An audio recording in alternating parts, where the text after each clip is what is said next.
sana Avadaş maksada yettin. Bugün burada dedi hayala gittin.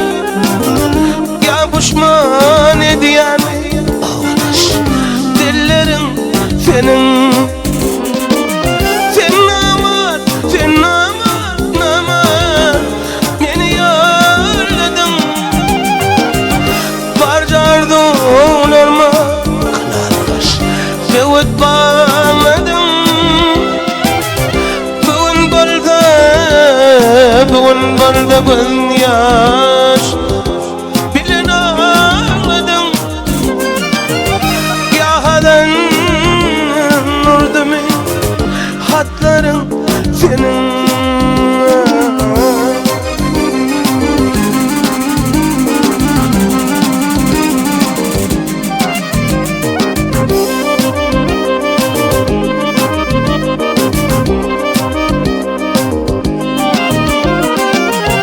Sevmedimden oğul edin teydirdim. Koymedimden oğul Avadaş ödüm kıydırdım. Başımı kaldırıp aşka değdirdim. Ya pişman ediyem Avadaş dillerin senin. Sen aman, sen aman, aman beni yolladın.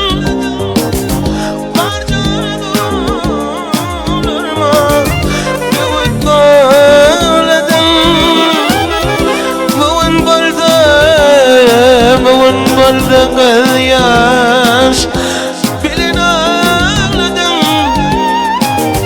Ya pişman ediyem Avadaş dillerin senin.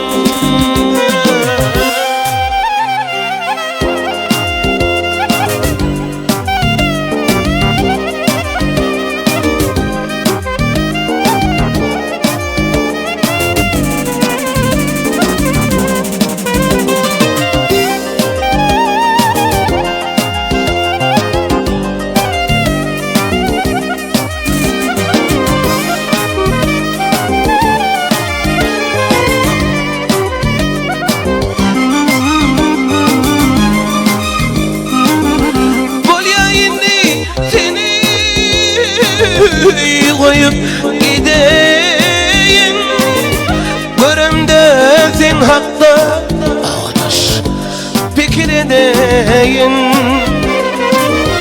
Baktı bulmamı